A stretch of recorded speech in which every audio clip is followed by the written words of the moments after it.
I am here. You are there. Welcome to Gem Collector's Show with Shawn. I am Shawn. Have always wanted to be able to say, I am not Shawn. I am sitting in for him, and let it be my right and left hand, the Raven. As many of you know, she goes all the way back. For her, about 14 years she's been here. I brought her down from Columbus, Ohio. I was actually born in Dayton, Ohio, and but that was only for a short stint when my dad was at the Air Force Base. To find a real, true rock hound, you know, the other married women that were in my life, yeah, they liked, the first one was the office manager at Zales. Now, she, of course, went on to graduate and ended up getting her doctorates in learning disabilities, and graduated, and taught at Charter Peachford here in Atlanta. Then the first year, right out of the gate, one of the hardest places. And then, of course, taught in White County, where Helen, Georgia is, for almost the rest of her career, and has retired from that. So, and the other one, they both said they like rocks. Oh, we love rocks. Yeah, well, they like the kind that were set in jewelry, and, knew nothing or cared much about the kind that came from the ground. But when the Raven stepped into my life, or interneted into my life, but not through those dating sites, she was referred to me all the way from up there because they knew that I would be trustworthy on her selling some gold and her engagement ring, which she said she should have known right out of the gate that it wasn't going to work out, because the guy, which is her daughter's father, and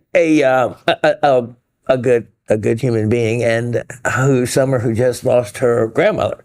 Remember that I told you in the trip that they just went to Ohio? Well, they couldn't have gone too soon because her grandmother passed away since I've talked to you last, and that was they were at least able to talk to her, and she was conscious and all, but she was on hospice. And so another death. And the anniversary of my father's 2-year passing is in a few days, and having been born on his birthday, that's just going to be tough for me. But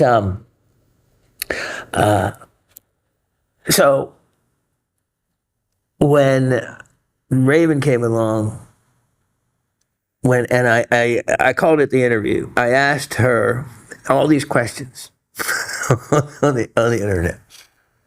And when it came that, oh, I like rocks too, then that opened up a Pandora's box of rocks, because she was the real deal. Come to find out, she knew the B and C level. When they teach gemology at GIA, which we have like 6 GIA graduates up there. And the former head of the gemology department, Claude, who was a wonderful, wonderful, great lady. Met her, of course, when I first came here, and it wasn't long.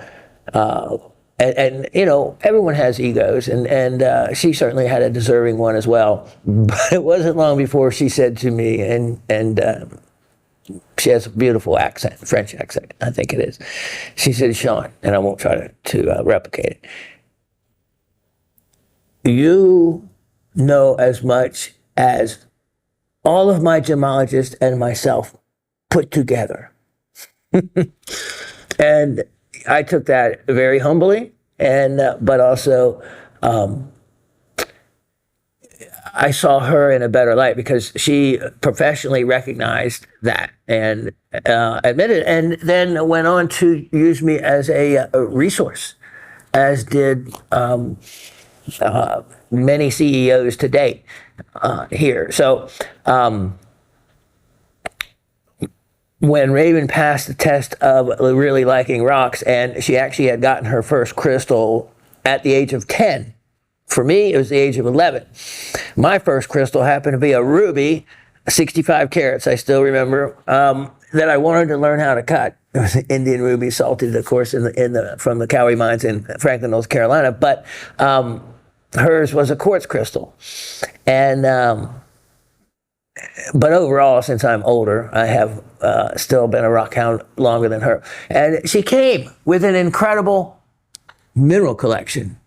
And believe me, though, you haven't seen anything that belonged to her collection that we've sold, have we? Oh no.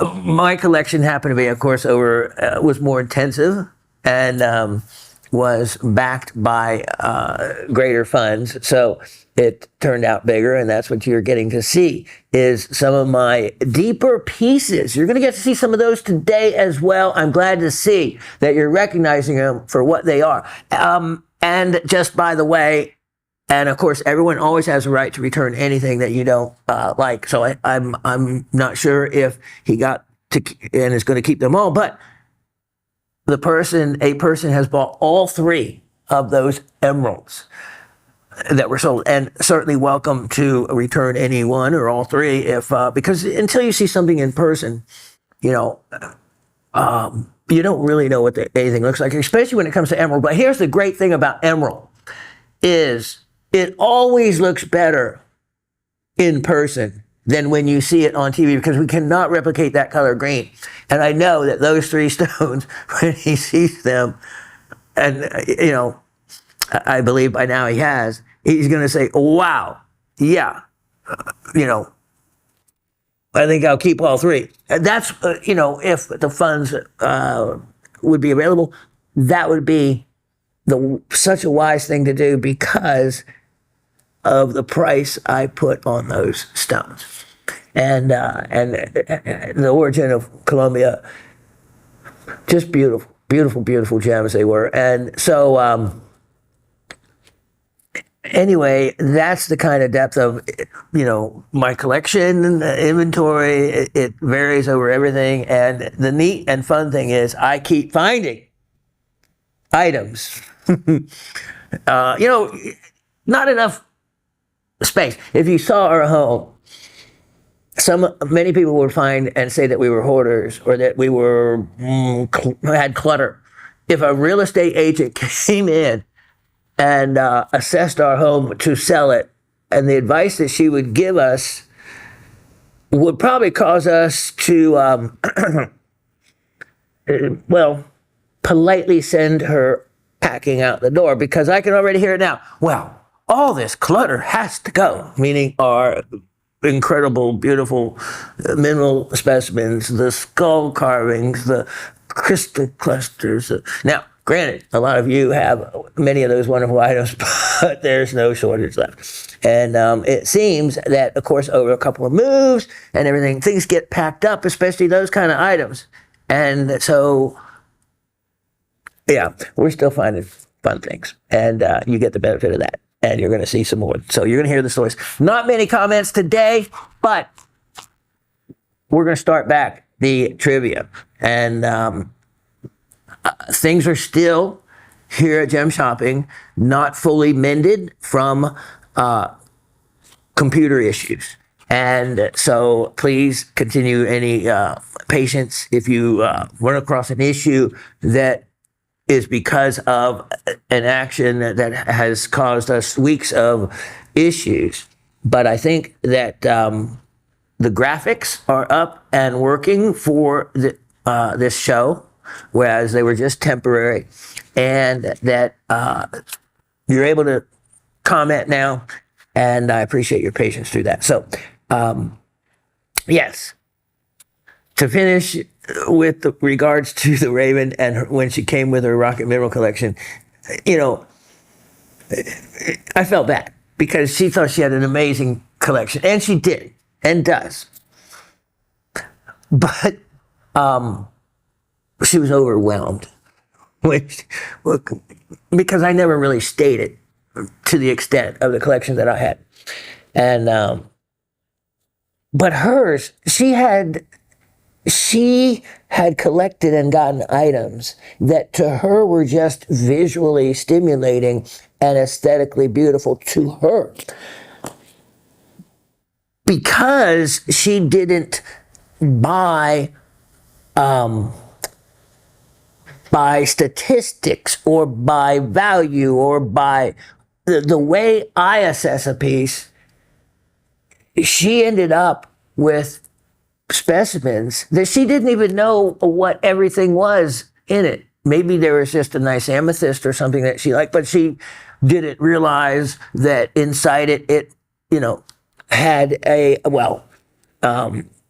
there's Thunder Bay piece. There was a Incredible Phantom piece. She hadn't backlit it before. I mean, she has a sphere. I have to bring it in. A quartz sphere that has the most remarkable phantom, the way it was carved. Oh, I would love to offer it to all of you for sale, just because, but I may bring it in to show it off. So anyway, I hit the jackpot because she had a real collection. She had real stuff, and that is the real Rockhound. So, all right, let's go. Penny in Quebec. Good to hear from Miss Penny. Hello, Shawn, the lovely Raven, amazing GSN crew, and fellow Rockhounds. I hope this finds everyone as well. Thanks for another educational show, especially about the turquoise and Honduran opals. I love the erythrite specimen and the Honduran opals. If you missed out, just go back to, we archive lots and lots of shows, so you can go back like Miss Barbara has done, and get a lot of information, and who knows, some of those pieces may be available that you might find that you missed before. I managed to get the less fancy erythrite and a parcel of the Honduran opals. Excellent job there. Every single one of those parcels of Honduran opals needs to be sold. That material has gotten extremely difficult to get at the quality that those are. And those pieces go back decades. And that's why they're the quality that they are. And even in today's market, whether any of that material has been what they call the old sugar treatment, which darkened the base, I don't feel that those are. They certainly cut like they're that natural color. And I have some rough, I have to rediscover it, that matches it. So I have actual rough Honduran opal, bigger pieces that match it exactly as natural. So that's my feeling on it. But in that material, it doesn't, especially as inexpensive as I offered them. So it doesn't matter, especially when you get that quartz dome. It's not a glass dome, quartz, to Mohs scale harder. And again, something fun you can do with, I found it, and I wondered about it. I said, did I give this to you to Raven? Because I found a Dremel tool, a handheld battery-operated Dremel, and not the kind that you use for your toenails, which will work, for your nails. A little, it doesn't have as much torque, but it will work using the diamond burrs. This one, much more powerful, and it can be used for many other routing and other uses for it because of that. And they're not expensive. So consider getting one of those. They're like, probably $30 or something. And you would need it for household chores anyway, because you can, drill holes, you could do anything, and not have to get out that big, heavy other item. So anyway, consider that. I went back to my local rock and mineral club and found out that one of the members is a silversmith. Since the club is only open on Saturdays during the summer, she goes on Mondays, I will see if they would be willing to give her my number so that I can have a couple of mountings made for the Croats. Very cool. The new graphics are not working for me. Yeah, they weren't working for much anybody. You can't see the description clearly. You have to search elsewhere for the price, and the screen is smaller due to the band on the bottom. They're still using the old graphics for the live shows, which work much better, of course. So no more problems there. We have that fixed for you. That's it. Short and sweet this week. I wish everyone a wonderful week and hope to see you next week. Penny from Quebec. P.S. The diamond stud earrings are perfect. Thank you, and I'm glad that you got those earrings in the end, because it was a super, super deal on both the diamonds and the way the mountings were written up. Miss Cindy in Pennsylvania. Hello, Rock family. Excellent specimens and information sharing this week. I wish you could demonstrate the fluorescence on the specimens. You wouldn't believe how many times I have tried, they have tried to be able to bring out fluorescence, and it just doesn't pick up that wavelength of light. Would love to have seen the highlight fluorescence on the Spencer Mountain opal. Yep, highlight often will fluoresce. It's due to what they call uranyl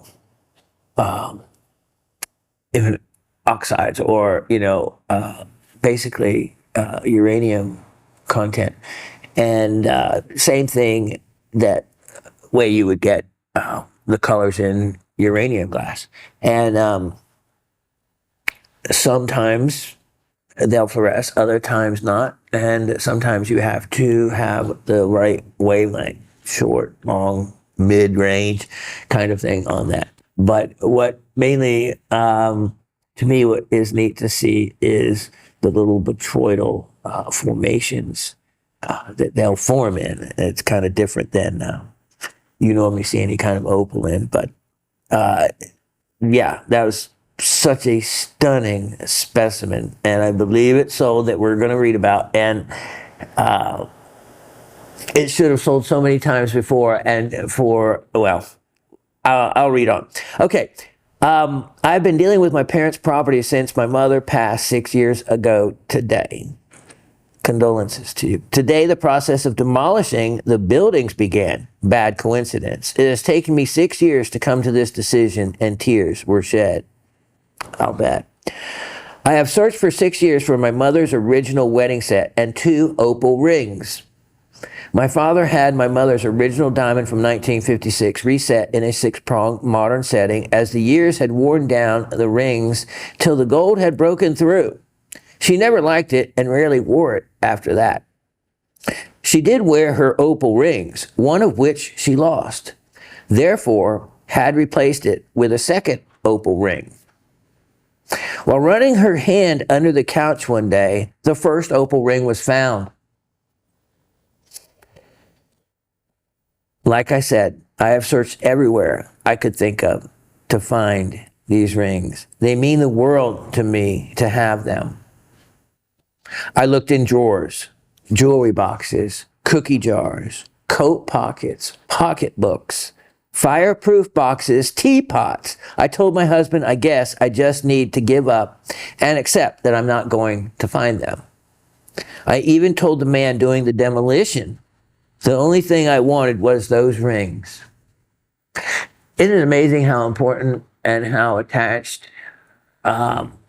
we get to jewelry because of the meaning and for why it's given? Rings are, special events, almost always associated. And of course, the wedding set is the most and the highest order of special events. And I was telling someone the other day, one of the legacies I leave behind is the hundreds of sets that I personally designed, sold, set, had something to do with, that are now being worn on couples' hands around the world. Because my son and a lot of his buddies from his school and fellow cadets, as soon as they graduated,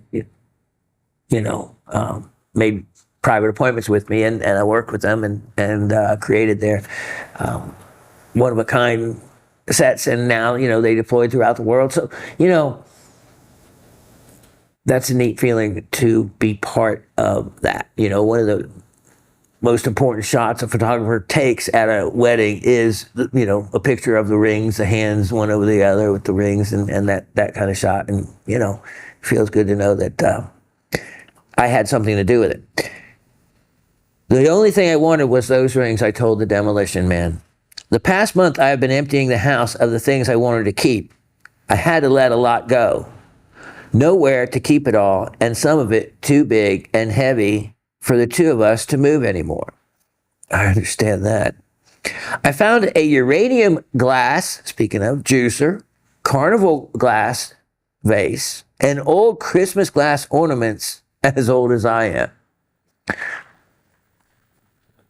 Love them. We have old ornaments in our family as well. I was going through desk drawers, and in a plastic, I can't believe it's butter container. Don't we all save those to put our leftovers in and whatnot? Were the rings. I went home crying, my eyes out, blubbering like a baby to show my husband. So as sad as I am that I gave up so much, I got those rings and am at peace with it all now. She and I used to watch Gem Shopping together. She just loved when Mark the Opal Hunter was on because she loved opals. Just wanted to share that with you. Everyone have a good week. Looking forward to seeing you all next week. Cindy in hot South Central Pennsylvania. And you know, Cindy, of course, you finding those rings was not a coincidence. It was to bring you the peace that you had desperately needed. And the timing, I am sure, was simply perfect. And that's the way I see the universe handling things like that. Well done.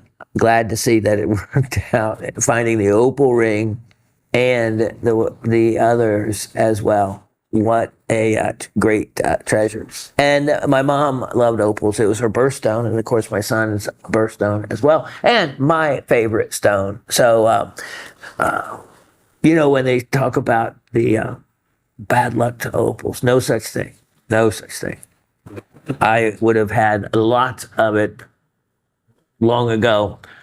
Or maybe I have had some bad luck.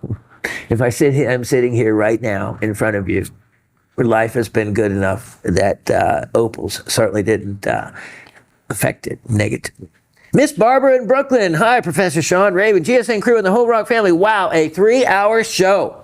With only one comment, there was plenty of time to tour both our old and new favorites, as well as walk through your goodie bag.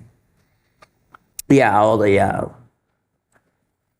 different bags that I keep all my tools and ways, methods I use for doing business. Nice to have the old graphics back. Much easier to read than the interim type from the week before. And along with Matt, we are all learning a lot about the R word. That Tibetan quartz had an interesting phantom inclusion. Looked like a rat poop, but is supposed to be anthracite, a coal inclusion, and is seemingly quite popular in the crystal healing world. I looked at that again really closely, and that's a neat treasure, that doubly terminated with the inclusion that matches the shape of the outer crystal. So I actually hadn't seen that before in any of them, so it was pretty neat to find that. And I found that crystal in a basket of Tibetan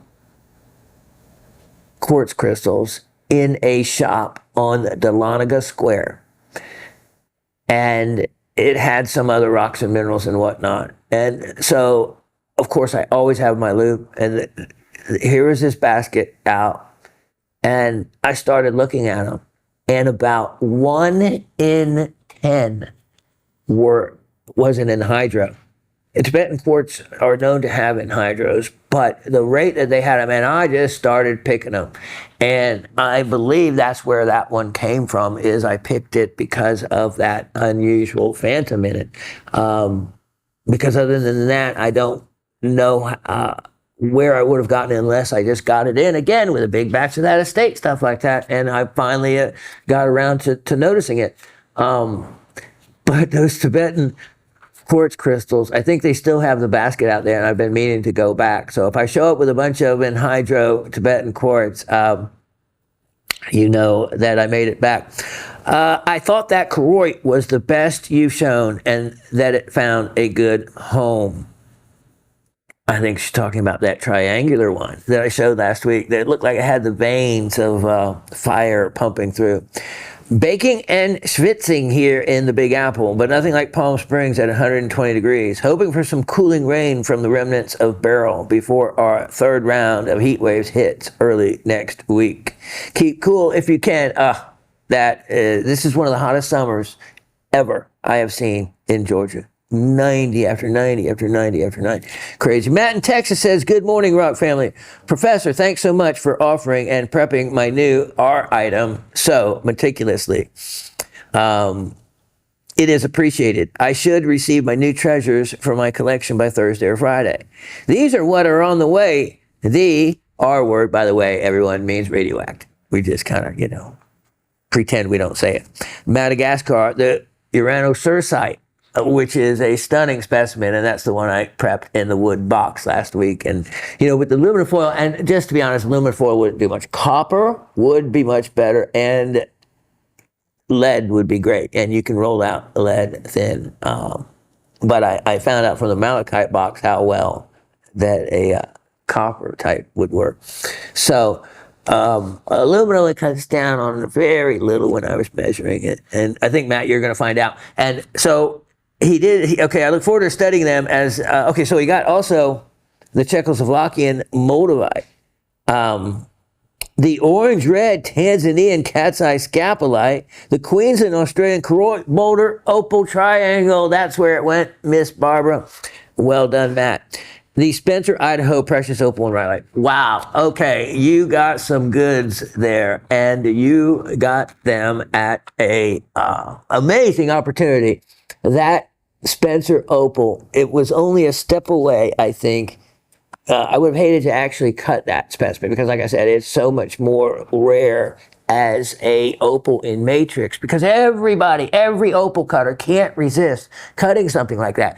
And I was this close and still would have been on slicing it the way I was talking about. I think it would make an amazing opal, at least cutting it down to the color bar and leaving maybe the bottom half. I had all kinds of things in mind. So since you got it, Matt, you took care of that for me. But also you got it at the discounted price from where it should have been. And where I originally had the price was at a fraction of what, something like that. You can't find it. You can't find anything like that as a piece in rhyolite still, especially that size, because everyone cuts it. Everyone cuts them.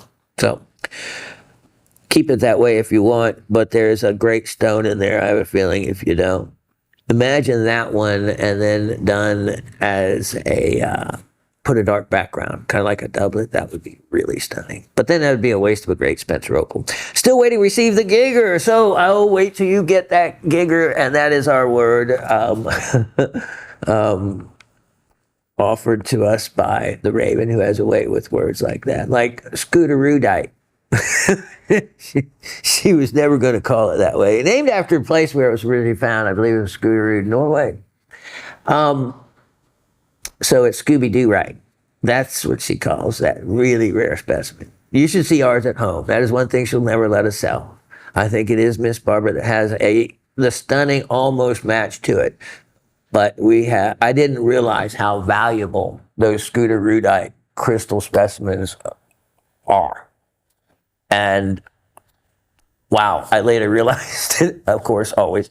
After, of course, I gave a great deal. I think it was Miss Barbara, or whomever had it.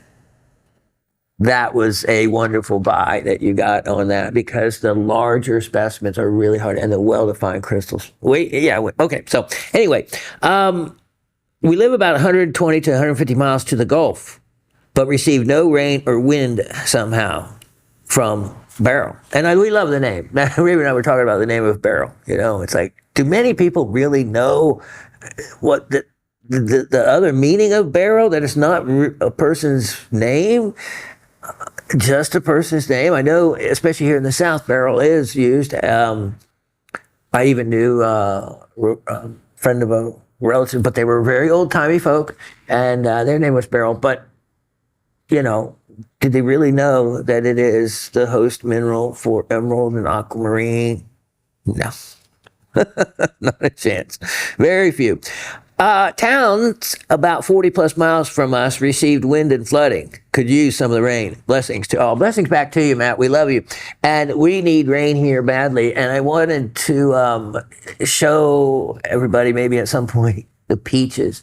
We have so many peaches on our peach tree. I just hope that there's enough rain that they fill out before pretty much drying up on the vine, like a lot of our blueberries did. Literally just dried up on the vine, which was terrible. But we have picked blueberries every day, though, other than that. So, okay, let me see. Did I get to everybody? Okay, so there's no trivia from last week, of course. But let me see if I will, all the comments there to Mr. Matt. Yeah, I'm really excited, Matt. So I want to hear from you, Matt, after you get the gigger, how much fun you're having with it. And, you know, distance and everything. And just tell me if you like it or not. And what you think. So, okay, have a great show. So I better get going. But there's something special. We didn't do trivia, but you know what? I know last week there was only one comment, and it was Miss Cindy, and it was really thoughtful for her to, comment whether there was trivia or not. And, this show was originally meant to be a show that interacted with all of you, especially since we can't do it live like you can in a live show with a telephone or with notes, which, of course, were only small snippets of, any kind of conversation or back and forth you can have. We can have a more extended one this way from your comments and then me expanding on them. So when there was no trivia and then no comments, of course, I just know all of you guys aren't here just for the trivia and the gift. I just know it. So, but anyway, out of appreciation, because I know so many of you like to hear about the comments and you learn from them tremendously. And then also to hear about the emotions that go into jewelry-related stories, like Miss Cindy finding that jewelry and it meaning so much to her. That's what gem shopping, that's what I want. I want people to make a connection with that jewelry. I want it to mean something. I want it to be something that you want to pass down, that becomes an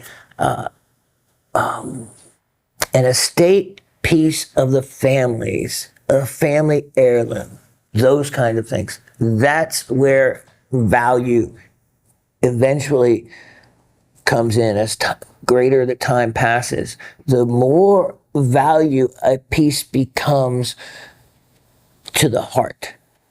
And I hear people say, well, I don't care what it's worth. I wouldn't take $1 million worth, that kind of thing. That's where the emotional side of jewelry should lie. And it should give you that feeling of meaning. That's just in my opinion. So anyway, for the 4 of you that wrote in your comments, I have a free item for all 4 of you that left a comment. Let me show you what it is. And I handpicked these, and each one of them, look at this, are really actually special. We're actually from my collection. They're barite, and they have vanadinites on them in very beautiful ways. They also, look at some of the barite crystals. So these are special pieces and free to the 4. Look at the back. Look at the back. Look at all these crystals tucked away in the back of them. Let me show you this one. And it's going to be just whoever gets luck of the draw for whichever one. Look at all these crystals, and then this side still has them, and then there's some montramite on some of these. That was going to be some of the black not the discoloration that is from like manganese oxide, but some of the black areas, like those little let me get it. Those little formations that you see back here. So I don't have it in the graphic, but that's quite all right. Or monstrumite. Look at these. So this is where, there's some more monstrumite. This is where the crystals, when you look closely at them, are tucked and just situated in some of the most neat and precarious ways. Look at that. So there's that one. So let me show you this one. Each one neat on its own. Okay, so at first glance, you think, oh, that doesn't have anything there. But here is the fun on this one, because this is like a Where's Waldo. It has some beautiful micro vanadinites. I think one is right there. There's another one there. Once you start knowing what to look for, they jump out. And that is, yeah, you can see it there. That's part of the fun. I'm not going to point out the rest, but there's others. But wait, there's more. You didn't think you'd get just that, did you? Look at all these. So, and then look at in these etched out areas, it looks like the barite went through an etching process that created these cavities. And then the vanadinites grew in some of them. Beautiful. And it certainly would protect them well. So you're going to get some nice formations. And then the last one, look at this. I love the curvature to this.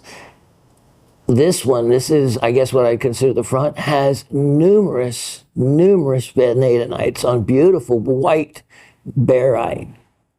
This looks like it's just some manganese oxide on it. And then the back of this one, you can see again in these little pits, when you look closely, they are nicely tucked away. Some beautiful crystals. You also may find some aragonite. If you see some individual little white crystallizations or white like botryoidal formations, that's going to be aragonite on them as well. So anyway, the four of you, congratulations.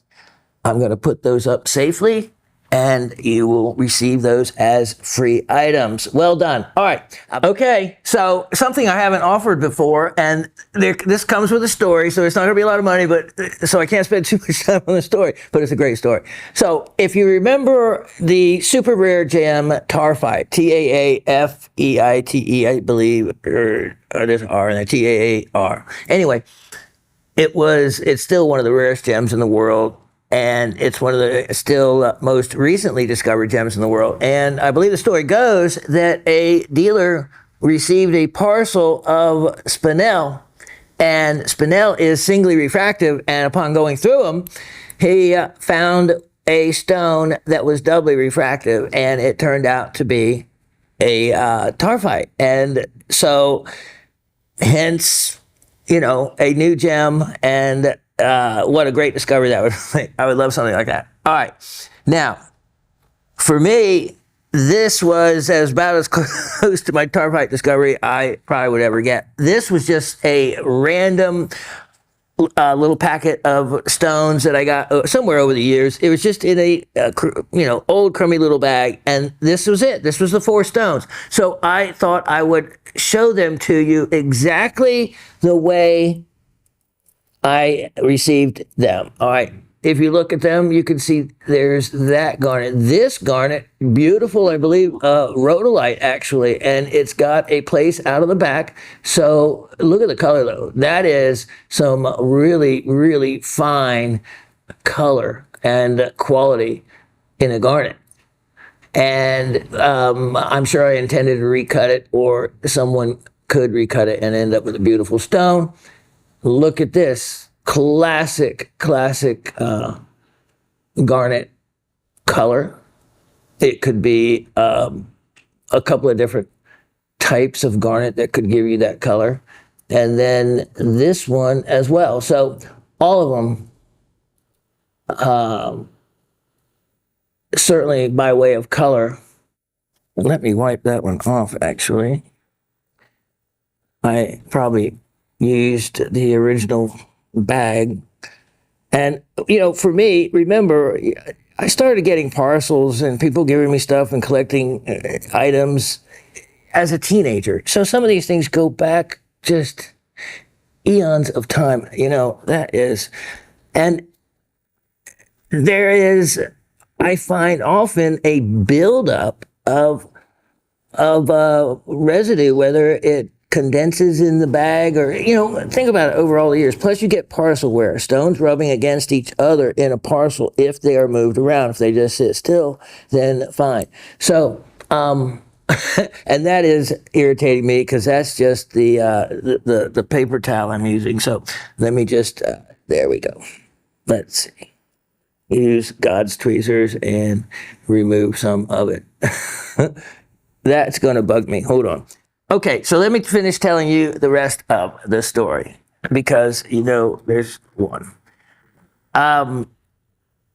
This simple little parcel, I was basically just going to take the garnets and throw them into a mix of some other garnets I had and disregard it altogether and think about it another day. So as a last thought to it, forget it. I still got some stuff on. I thought, you know what? Let me put the magnet to it. And let's see if we get any response. So in doing so, I did the old, there we go. So we know we have an almandine. Then I take this one and not quite as strong of a pickup response. So probably a combination of some almandine and pyrope. That would give us our rhodolite. And then we, there we go. Look at that one drawn right to the magnet. Then I come up to this one and look at that. Not a single bit of response. Nothing. Nothing at all. Now, the likelihood that it's something like a pyrope garnet that would have no almandine concentration, highly unlikely. So I looked at it because garnet inclusions are distinct and so are tourmaline inclusions. And what we have here is exactly that, a rubellite tourmaline. And it is absolutely free of all of those little dust bunnies you see on top of it. Because when I realized what it was, I took a much closer look at it. And, also, something else. Let me tell you this story. Okay, remember quartz? You can see those things are just the little dust on it. And here's why that is happening. Look, actually, so anyway, let me finish the other part of the story. So many stories. You see the inclusions in there. If you look at tourmaline, as long as I have, tourmaline has a specific type and look to their inclusions. Without a doubt, this is a rubellite tourmaline, a wonderful, wonderful tourmaline. But here is the other thing. A property of tourmaline that can explain that. Tourmaline is piezoelectric. And so what can happen is you get a static charge buildup. And everyone knows that a static charge can attract other little particles. And that's what is going on right there, most likely. And is that just kind of clings to it with the electrical charge that could be in it. Remember, gemstones are a active geological process. Those atoms and molecules in there are constantly moving. things are happening. Okay, so anyway, have so much more to do, but I thought I would offer this as is. If you're a cutter, recut that incredible garnet. Other than that, what a great also way to use for a reference for magnetism in gemstones and as an educational tool. And you can have all that for the whopping price, especially when I think about the rubellite in this, for, I don't know, $18. $18. And so the rubellite itself, of course, is worth, oh my, probably $30, $40 at least, if not more. So, but anyway, I thought, how would anyone else put together something educational like that if I don't do it? And it's just not thought of by others. Okay, here we go. Let's get going because I have a show to put on and you're going to love it. Item 1189124. This is one of the truly rarest items that across the world. It is named for wherever they are found, wherever the strewn field is.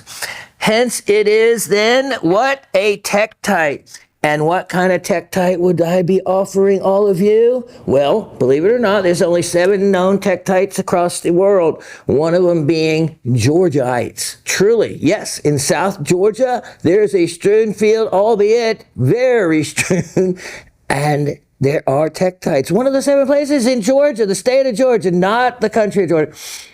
You have Australiites, which are tektites from a strewn field in Australia. I think there's Indonesianites, that kind of thing. Well, the most famous, by far, the rarest and the coolest is named after a river in the Czech Republic, the Moldau River. Hence, you have moldavite. Let me show you one of the most outstanding pieces of rough moldavite you are ever going to see. This has been in my own collection, of course, for a long time. And it is, let me give you the item number. Sorry about that. I got too excited about the piece. The item number is 1189124. Oh, you already had all that. Sorry about that. This stone, I looked not only at the pictures of the Moldavite Museum. Yes, there is in the Czech Republic, a Moldavite Museum. And then Mindat. You know how Mindat is at mindat.org. I highly recommend it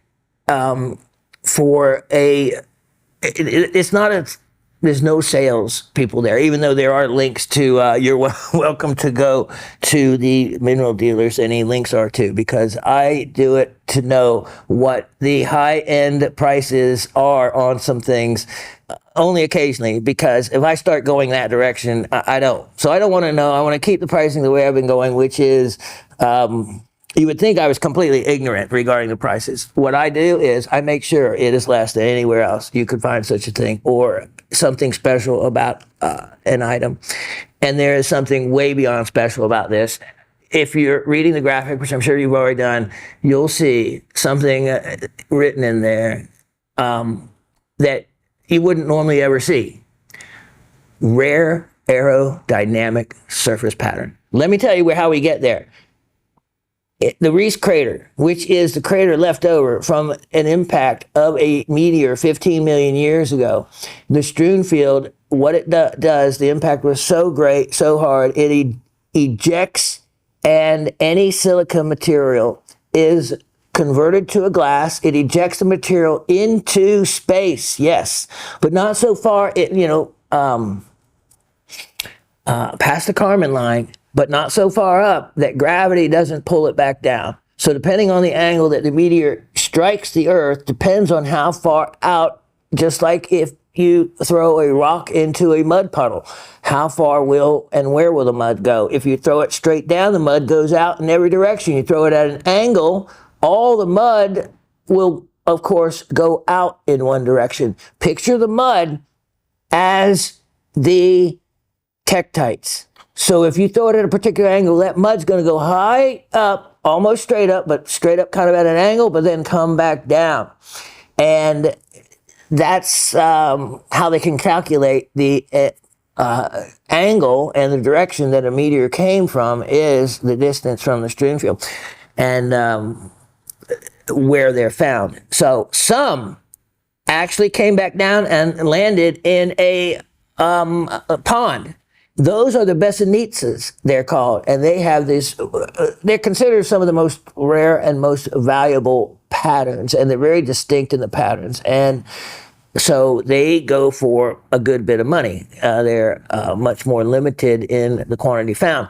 Also, a park was created and it cut off the majority of the digging area for besenices. There's only a one or two gravel pits that are mined commercially for these pieces. And I looked at their collection of these dealers that have the largest private collection of motivites of probably anyone. And I looked and I saw nothing nor anything that resembled what you're going to get ready to see in this piece. All right, before I show you the actual quality and the clarity and the color, let me show you.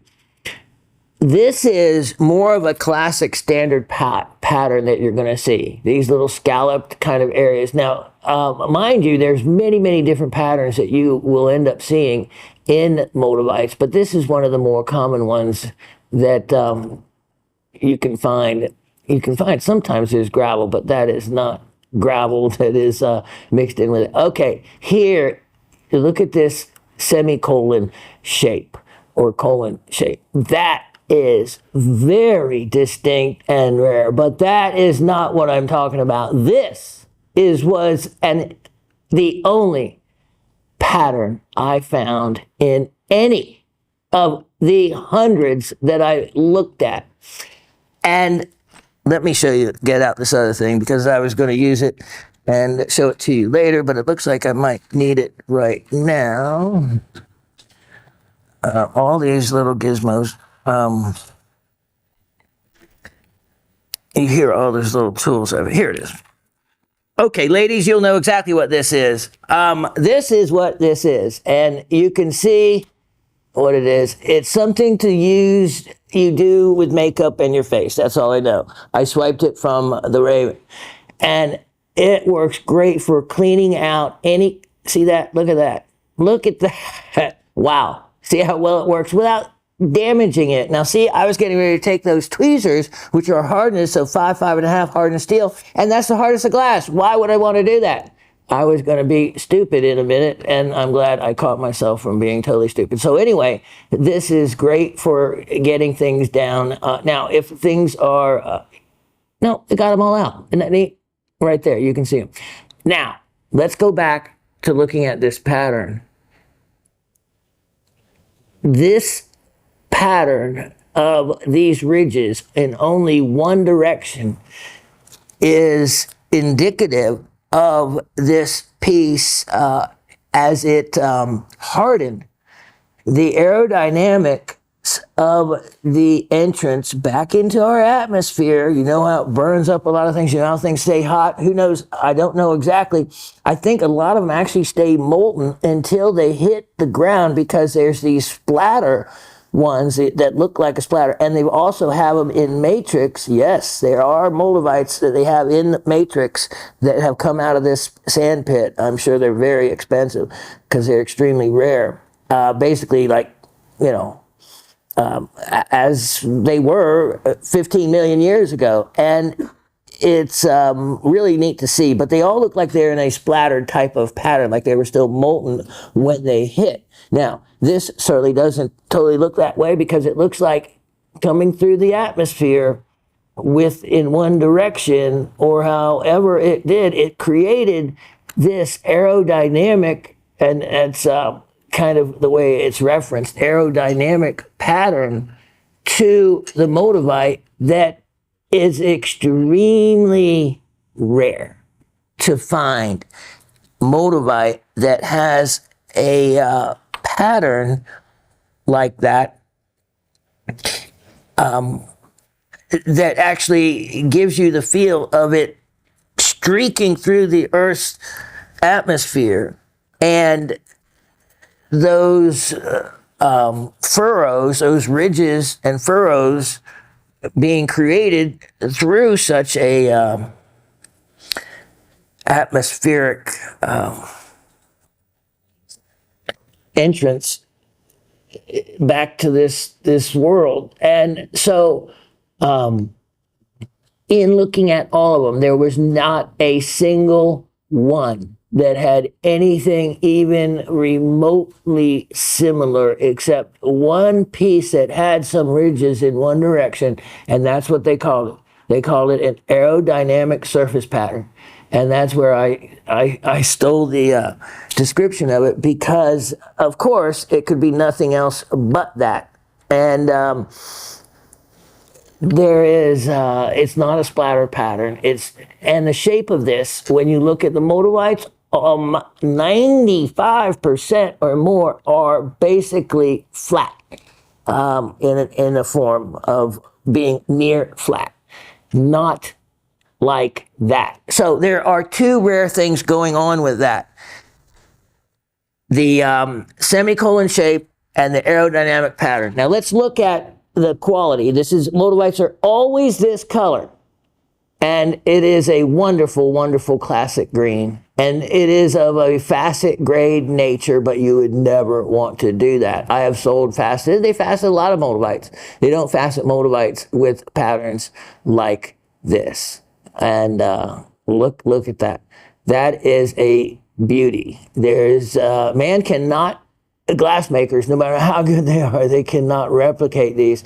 And you can actually find sometimes other pieces of matter in them, because of course it vaporized, and any available sand or silica is what this was made into, with impurities giving you the color. And there's no other tektites that are this color. Almost all the other tektites are either black or the ones that are transparent can be a dark brownish type of color. This is a stunning piece, a real collector's piece. And so it's one of those that I've had. I decided that I would offer it for sale, and at a very reasonable opportunity. If you want to get something that, they refer to peridot as being a stone from space. No, not at all. The only peridot that has ever been from space, I had one in a squally stone that has, of course, olivine, basically. But yeah, okay.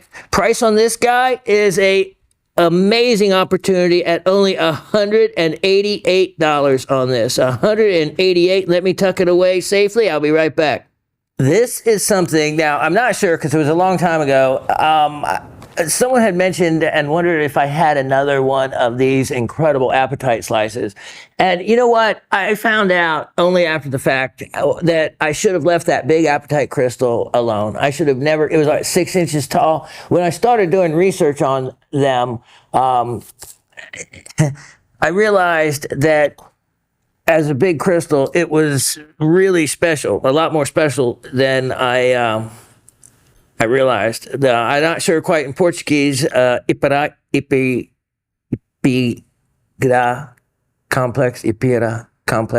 Not sure, but it is certainly a place with just incredible color in some of the large apatite crystals. Now, this is from that large crystal, and it is a slice that I have continued slicing off of that crystal. I don't have that crystal anymore, so there won't be any more slices, but I found this one, and I'm willing to sell it. The difference between this one, because I looked up the others, is the thickness. The thickness of this one is only 1.5 millimeters. 1.5 millimeters. All the other ones were thicker. Now, this is natural color. This has not been a filled or assembled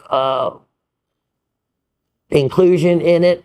This is exactly the shape, the outside shape of it. Now, I have told you before, remember, apatite is a unique because our bones are actually a hydroxyapatite. So apatite can end in can have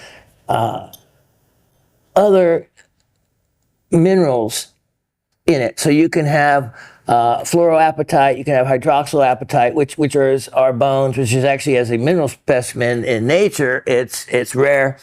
And this, because it is susceptible and to taking on REEs, rare earth elements, as inclusions, you can have apatite that has a radioactive signature. And let's look at this. Okay, so here is our handy dandy, of course, Giger.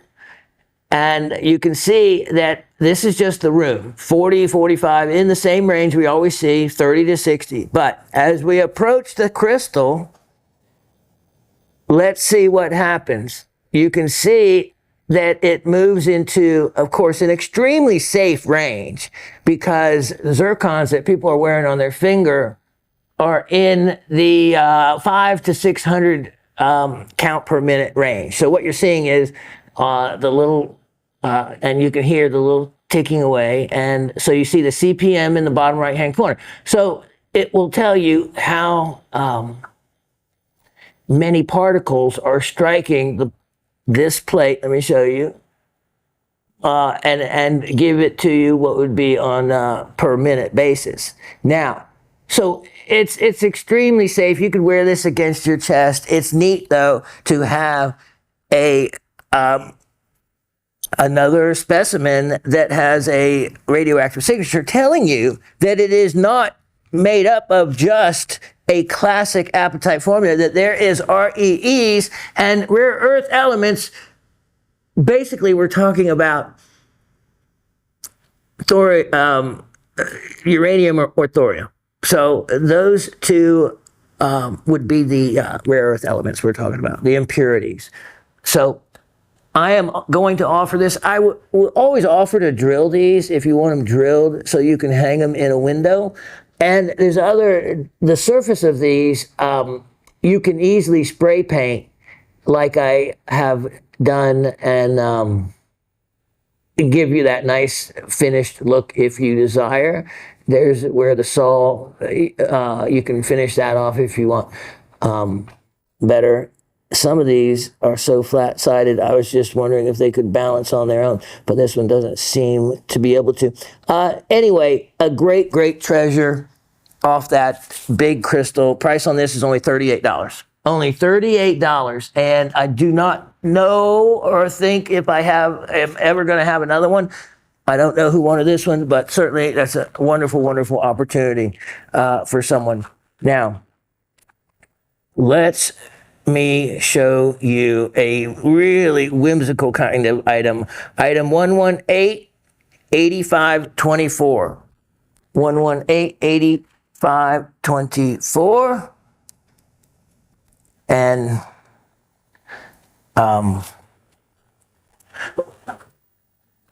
this is going to be another unique item, let's just say, and something that you might only see right here in this show.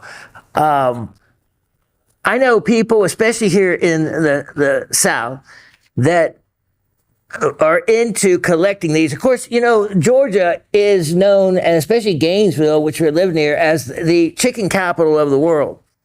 So you get to see a lot of different kind of chicken things around here, including big stone chickens in yards and whatnot. Well, I'll bet no one has this if they collect chickens.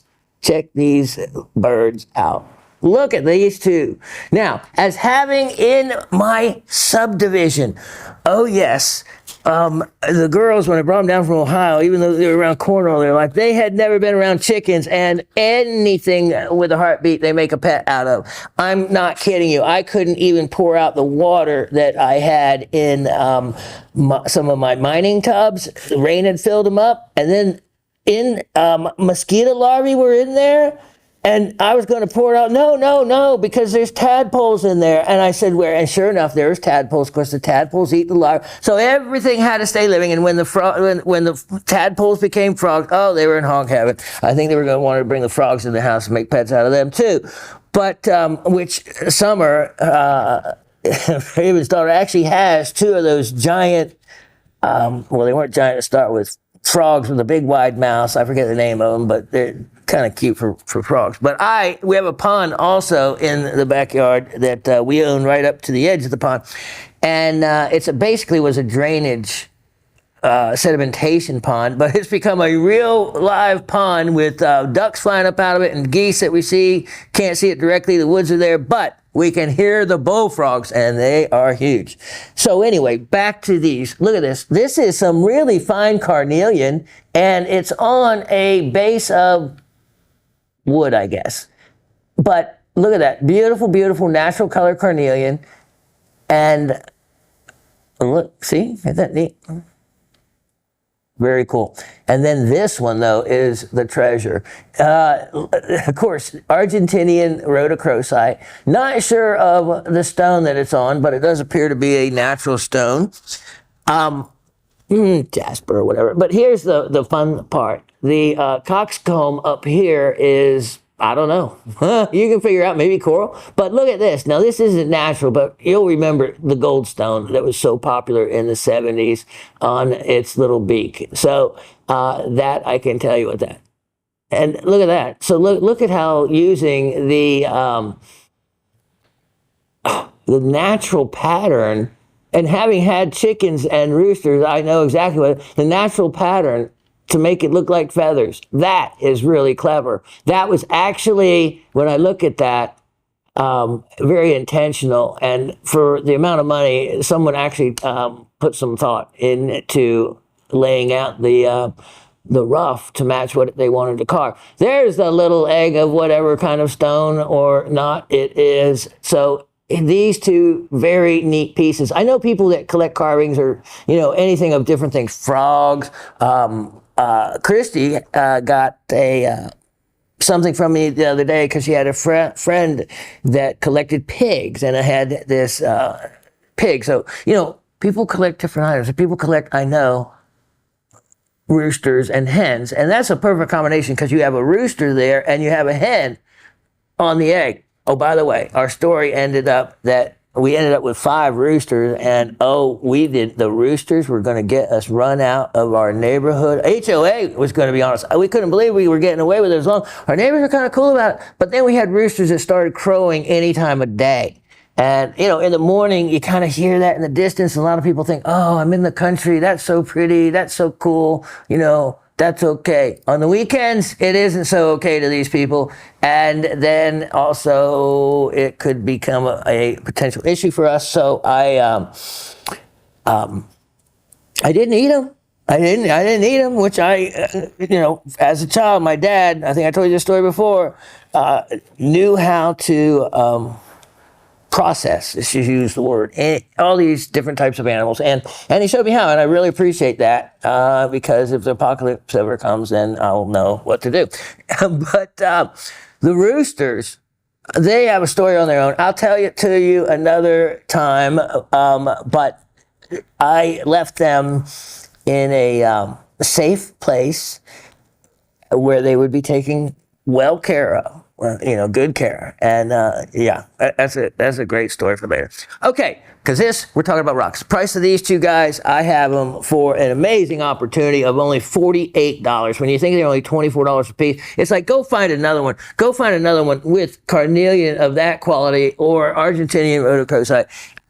If you know anyone that collects those or anything, even small little animals, what a treasure those would be for someone. Indeed. And I don't know where you'd even find another one. I just happened across those and was kind of excited that I even had such a thing to offer. Okay. I tell you what, let me see.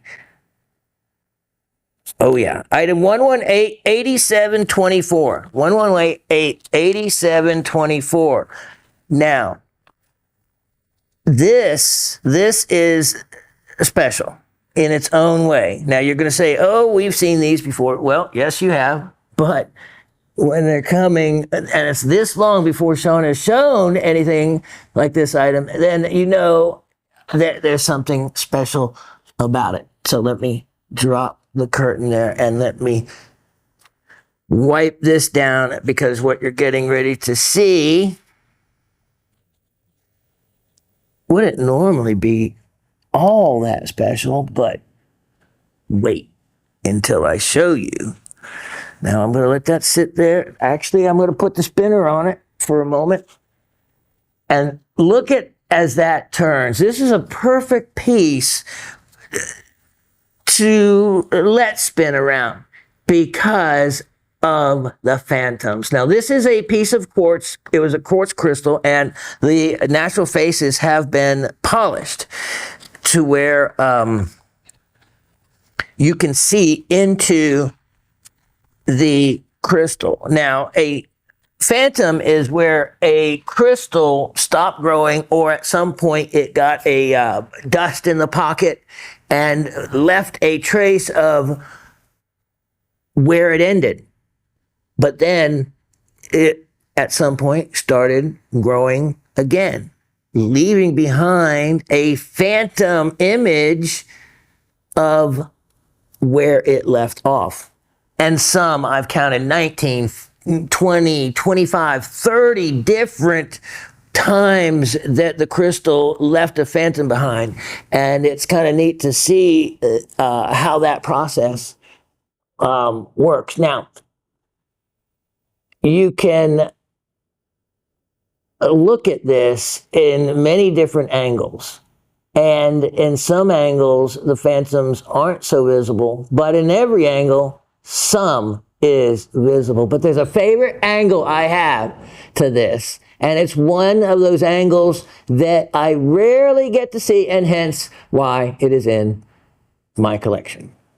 And now it'll be someone else's. Let me see if I can remember the angle that it was. I remember it was from this side. And let me turn the spinner off. If you hold this, let me hold this at the right angle and get the lighting right. And let me hold. And what I hope to show you is there is the entire crystal is visible as a phantom. So, oh, look at the neat little iris up there. Didn't see that before. Now, as I spin this, you're going to see, yeah, let's look at that down there. Then we'll go, oh, here, this is kind of neat to see. You can see, here we go, multiple times right at this point that left its traces behind for the symmetry and how many times it stopped and started there. But it didn't always leave a trace behind on the entire crystal. And then I was turning this, if we come back away from it, yeah, look at all those at the bottom. That's kind of neat to see. That's something I haven't seen much either of. Okay, and you can see you have the crystal point right there. And as I keep turning this, let me see if we can find it. It actually may show with white behind it. And this is where it's fun, because it's not super expensive, and the amount of basic joy you can get out of it is more than you can imagine. Hold on, let me just hold something here for a moment. There it is. There's the phantom. There's the ghost. Did you see it for a moment? Okay, hold on. Let me set this down. And if we look at the whole thing, and let me get a pointer so everyone can, all right. I actually did have white behind it when I had found it before. There is the entire phantom, and one side of it is on this side. And so as I, and you have to remember, yeah, that was it. So I remembered that part, that I had located it from. And there. It's appearing. It's appearing. You see it there, Latif? Yeah, I see. Yeah. Hold on. There you go. Right. Yeah. Right. Okay. I wish you could point to it with the there. Oh, I saw it just perfectly. Hold on. Yeah, it goes away on the black, but wait. Very closely. It is one of the true phantoms. In other words, it's not one of those that's just easily seen, but when you see it, it is there, and it is ghostly, almost ghostly like, and it has all the angles. Hold on, I need my third hand that I wasn't born with. Okay, so you can see the angles right here. So be looking in that area, and there we go. You can see it coming down here. You can see the angle of one side of it right there. And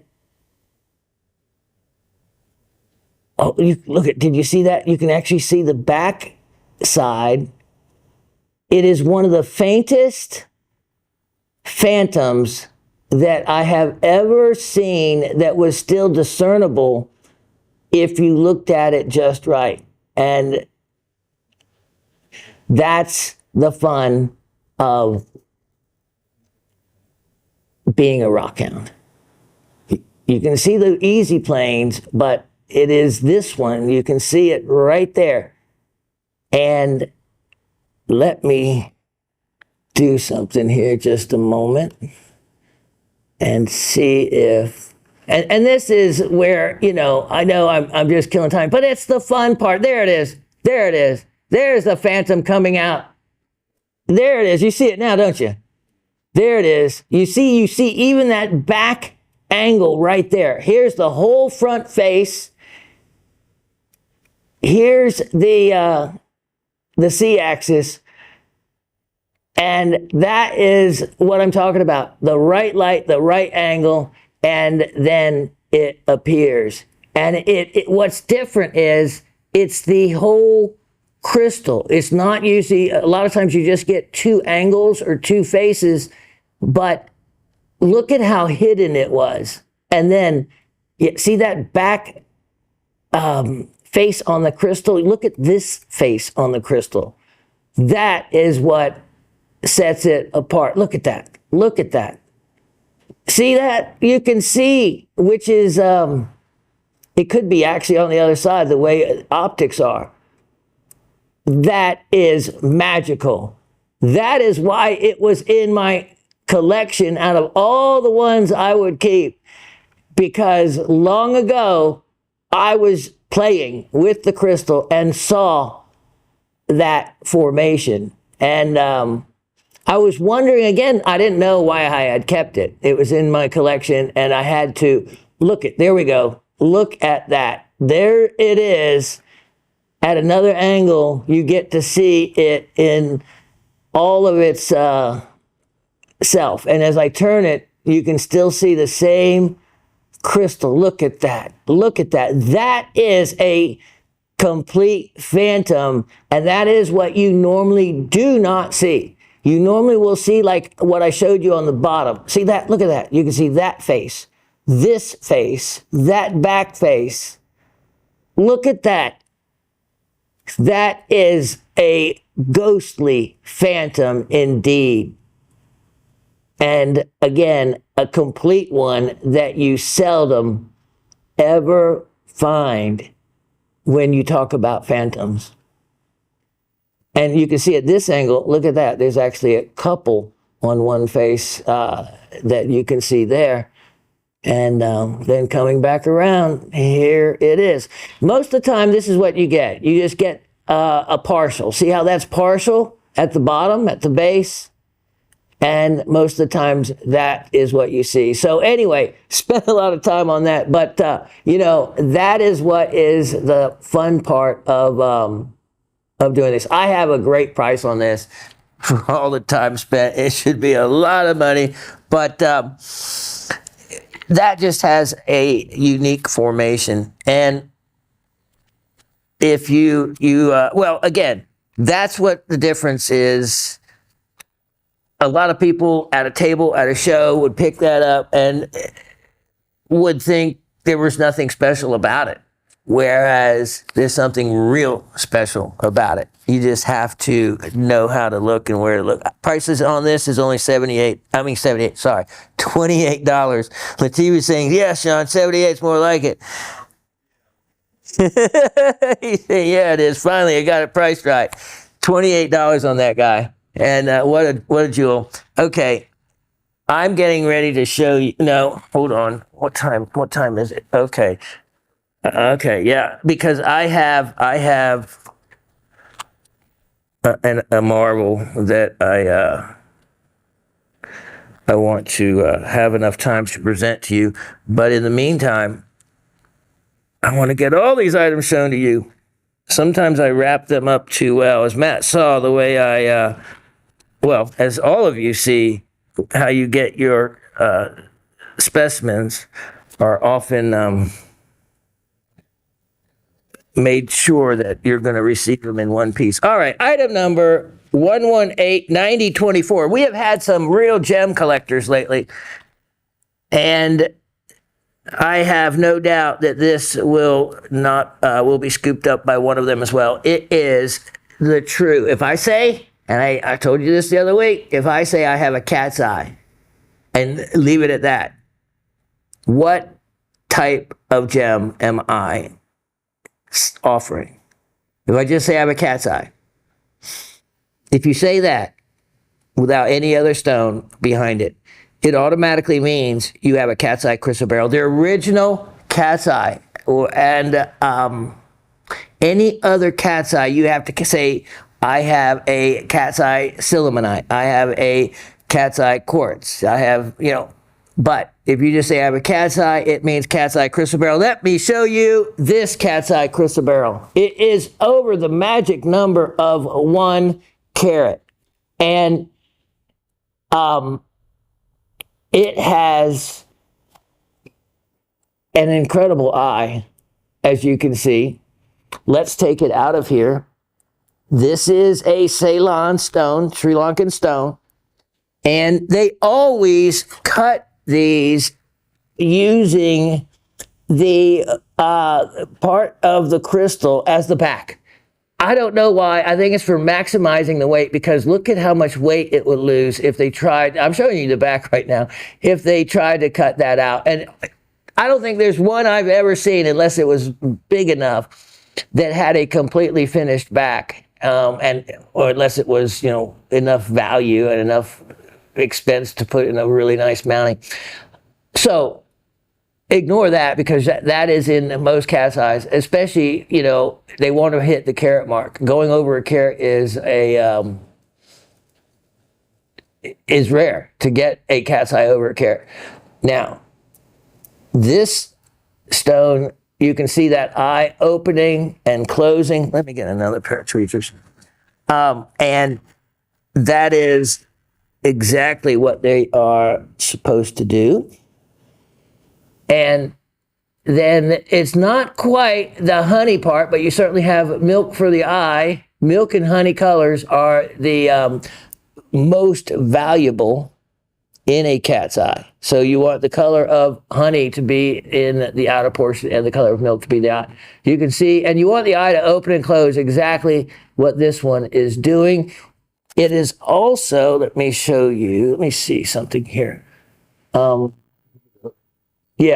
was going to use just this light, and I cannot hold this. There we go. Let's do this.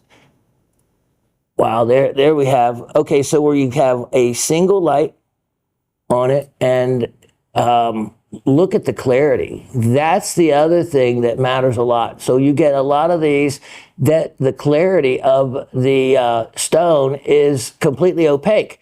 You can see this is a definite translucent, has a definite translucency to it. And wow. 5.3 millimeters, so a nice size gem to work with.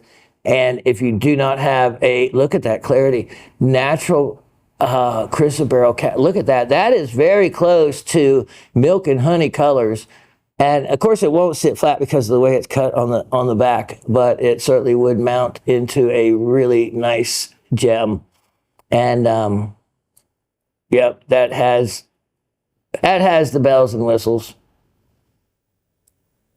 Unless, you know, the difference between the price that I'm going to price this at and a milk and honey color stone. So see the setter? So your stone setter, that's what's important. He needs to always set that stone so that regardless of how the back is, doesn't matter. You need to orient it to where it is straight up and down, 90 degrees to the direction of the ring, and doesn't matter the bottom, you orient it to where it is, would be flush. The equivalency of being flush from the top. All right, I have a fantastic price on this. And yeah, I have an opportunity big time on this for you. Let me see what that is.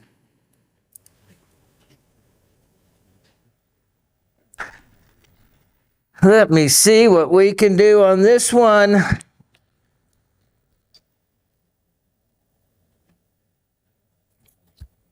Wow, okay. That's awfully inexpensive. Okay, it doesn't matter. It is what it is, and I will price it as such. Thanks. Okay, here we go. Ready, set, only. This doesn't even make sense, and Latif is going to give me a hard time. But he knows the value of these guys. He sees what they sell for in the live shows all the time. $58. $58. I know. I don't know why I do what I do. I don't know. It's just because I got it probably at a good deal, and I'm passing the good deal on. So let's continue with those good deals.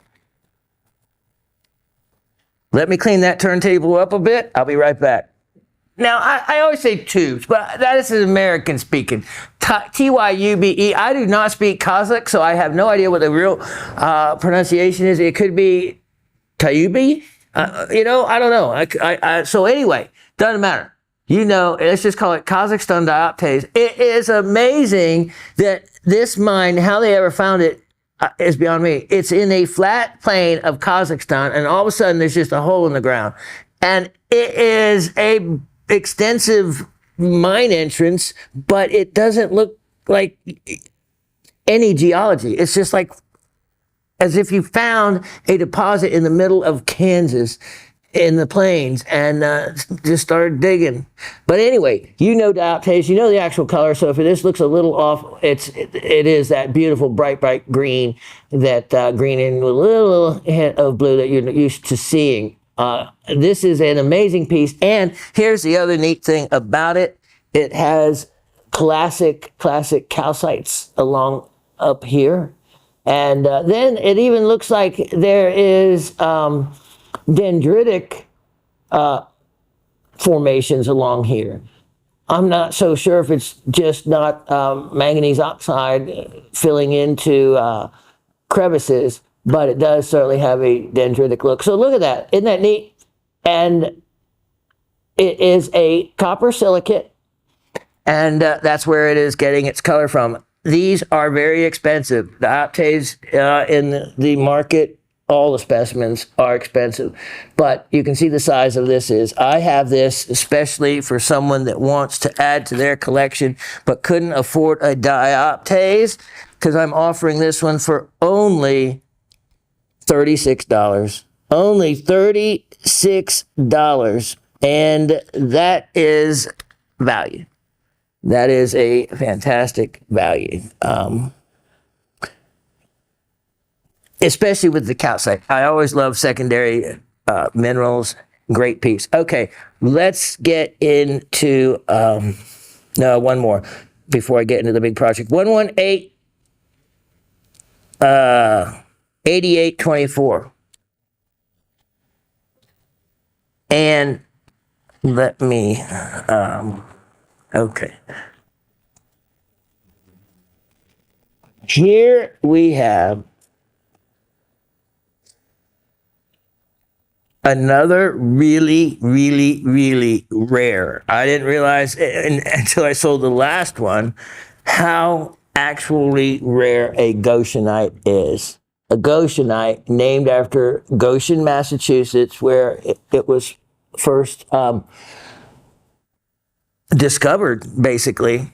Clear barrel, colorless barrel. That's the color barrel. Since we were just speaking about barrel, weren't we? The storm.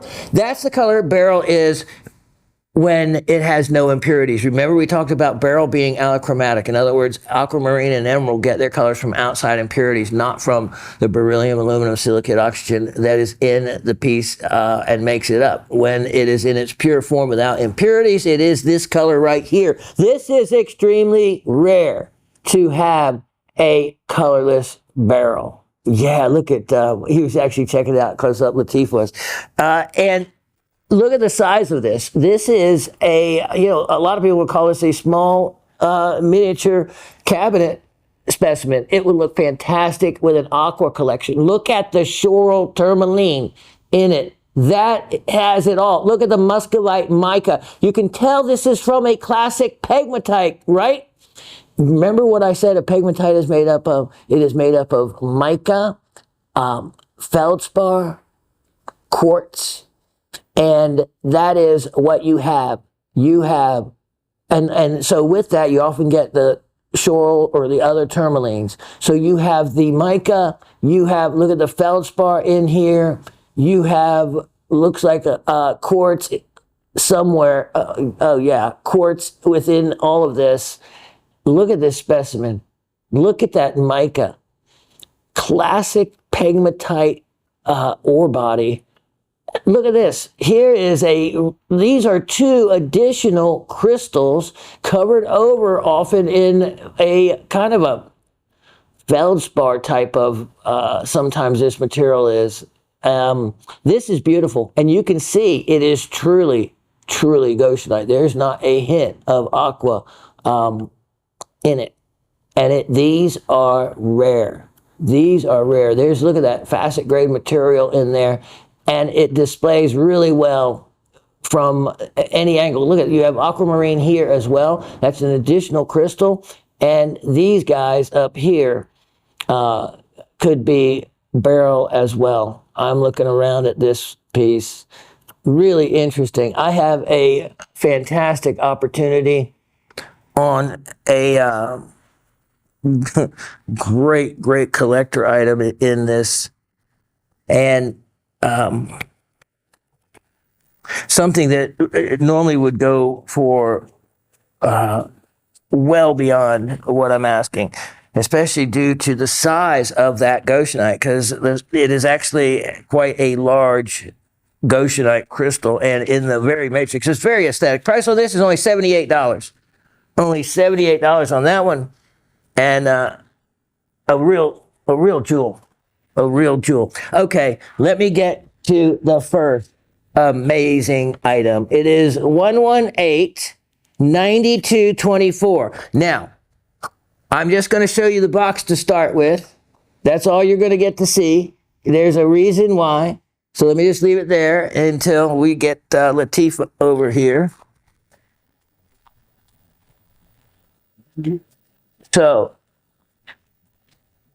there's a reason, because I want to show everyone how to ship or pack something that is extremely delicate and to do it safely. Check out this next item. All right, so here's a little info card I left on top, which just kind of presses it down at my control if I want. Now, you can see this shredded material. This is bought shredded material. I don't know if you can get a paper shredder that does this, but you can see there's no writing on this or anything. What I have in here would be destroyed if not packed correctly. This is a stunning wolfenite. Look at this. Window pane crystals. How in the world could you ever pack that without breaking? Well, you just saw how. You just saw how. Using that material works fantastic. This specimen is outstanding and extremely rare. This is from the Ajuela mine in Durango, Mexico. And look at the other side. It is in classic Gaussian matrix. Now, when you hear that word Gaussian matrix, Gaussian is an iron or manganese oxide type matrix, and that's what you see both in here. The darker, probably manganese oxide. Of course, you can see the limonite is the iron oxide. The manganese oxides, they're actually little botryoidal type formations, so those are cool in itself. Look at the calcites along here. And then let's look at them closer. Because there is the way they form, the way the calcites and the wolfenite form together. And look at this. Look at how they are so delicate.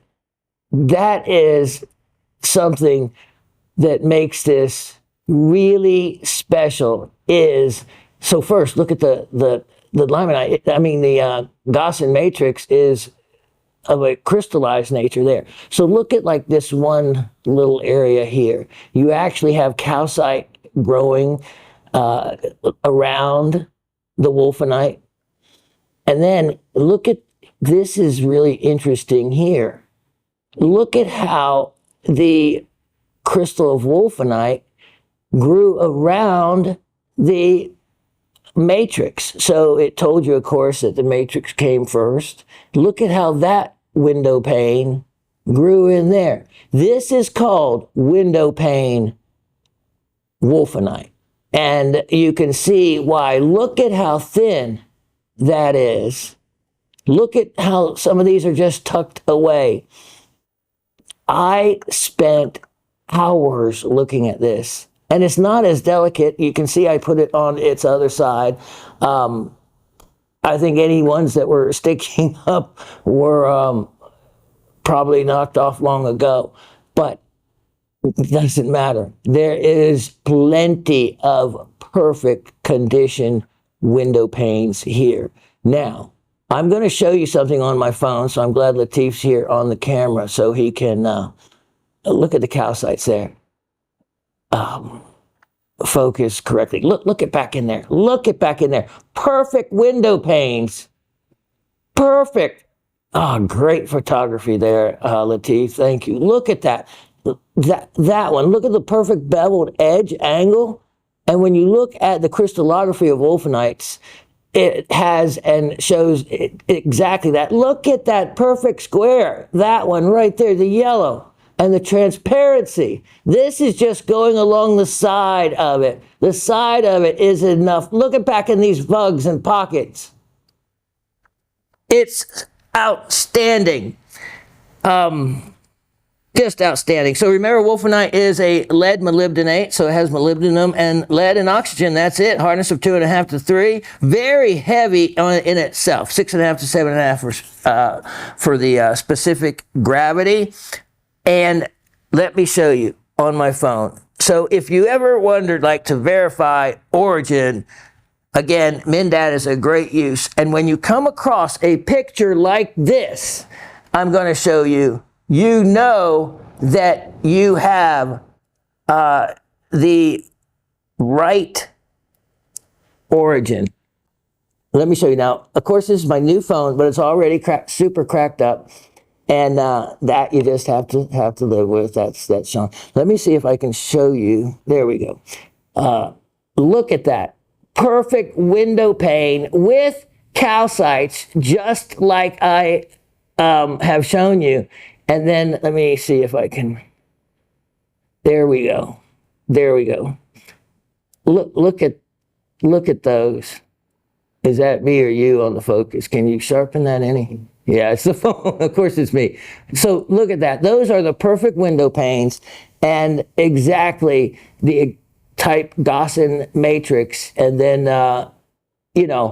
wolfenite, calcite, the Ajuela mine, Mapimi, Mexico, Durango, and the dimensions. So when you look at the dimensions, and you can see the fingers, that's a fairly good size. Let me show you where that came from. This is what is super interesting. This is the Ajuela mine.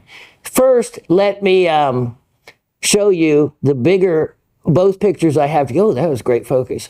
Let me show you this. This one, oh, my cracked phone. This is actually where, let me see if I can get more. This is actually where the mine is. So here is a little valley in between. This is where the mine is. There is a bridge they have to cross to mine it. And if you can see carefully, as I zoomed in, you look, see that miner? He's carrying 2 buckets. Look further down, and there's another miner. You see the buckets in his hand? There's another miner further down, buckets in his hand. They are mining this by bucket. There's not a truck that can go across there. Now we'll go to the top photo. Look at that. And that goes straight into the mine. That is what they're crossing every day. That is the Ajuela mine. And it has been mined for a long time. And this is the bridge those miners carry 5-gallon buckets in to have removed that much material by using that bridge and 5-gallon buckets. There is a couple other entrances, I think. Of course, it usually is for air, but this is the primary entrance to it. That is a stunning when you realize what they had to go through to bring you this incredible specimen. That's an incredible specimen. And it is world class. It is simply a, which I actually had meant to put in there. Can you add world class to that?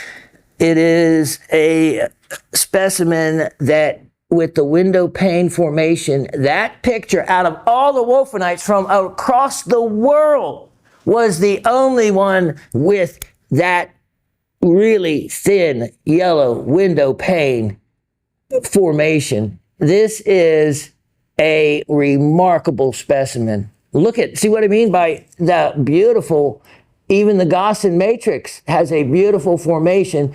And again, get this at home, get your loop out, and start looking at how the calcites covered up the wolfenites and all these different forms and the way the wolfenites wedged themselves in. It is so much fun to examine and enjoy Mother Nature, and to think of how did she create something like that? Look at that. I have a price on here that is exceptional, simply exceptional for what that is. It's like, go find another one and see what it would be. Only $188. Only $188. Now, let me show you another world-class piece. It is item 1189424. World class, and in many places, easily museum quality. This is, I think, the finest malachite azurite specimen I have ever had. And it is the only one there is out of all the malachite azurite specimens available across the world, listed in Mindat, and you can imagine there is literally thousands between Namibia, Democratic Republic of the Congo, and Morocco, the three big malachite producing countries. There is not a single specimen that lists as a geode, as a vug, or as a pocket. Mindat is set up so you can research and use words like that to find anything similar. And there was nothing.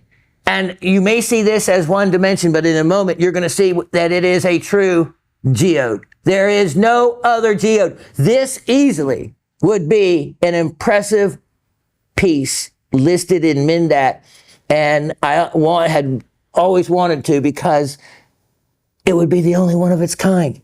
This is from the closed mine of, and it's azurite. I know it's misspelled there a little bit, but understandable.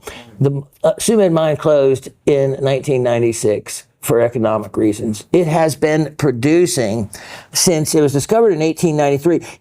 Notice the green hill. Imagine walking in the bush and all of a sudden seeing a hill totally green and no grass on it. You would know, someone like me would know instantly that there is copper there. It started to be developed in 1907. So about 14 years later, it started to be operated as a mine and operated until 1996 and closed just due to economic reasons. 345 valid minerals have been discovered there, including new ones that have never been found anywhere else. The mine itself is about 150 feet by 30 feet. It is a pipe ore body. So like oftentimes very similar to a diamond ore body.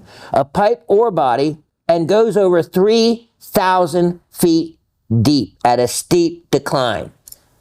That's why they've been able to mine it for over 100 years.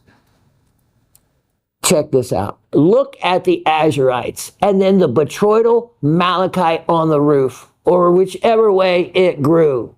Look at how deep that goes back. Look at that. That is not a vug. It is not what the description of a vug. It's not the description of a pocket. The only description that there is for this is a geode. There is no other geode listed anywhere in Mindat. Look at this piece. It is all malachite and azurite. There is no matrix. There's no limonite. And the azurite goes all the way through. And if you shine a light back here, let me see if you can see it. There is a little passage, right, let's see. Oh yeah, try that. See if you can see it that way. Turn that light on. See if we can kill that one. Oh, look at that. Oh, there it is. See that little spot of light? Thank you, sir. That little spot of light. Isn't that, see, cool? All right, thanks. So right there it is. That goes all the way through. Look at the formation on this side. If I only showed you this, that would be a beautiful formation in itself. And it went across like this. Oh, look at all this crystallization. That's a beautiful specimen, blah, blah, blah. No. Then, oh, look at all these little pockets. Those are little vugs like that. Look at those. You have fibrous malachite here, crystalline malachite there, and then you have, wow, look at that. I can't even get to the, look at that. Now this is the other way with the botryoidal malachite on the bottom. Azurite roof. Look at those colors. Completely natural. Have you ever seen anything so beautiful? Along with the cat hair. That's free.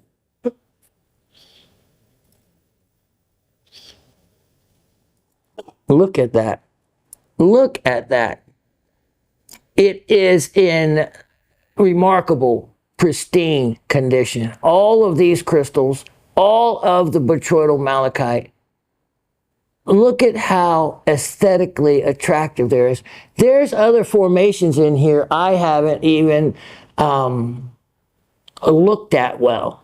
Look at all these pockets. Imagine what is hidden inside the areas we can't see. Let me look down in there. Look at, wait a second, hold on. Let me see. Let me get that out. How far back does that go?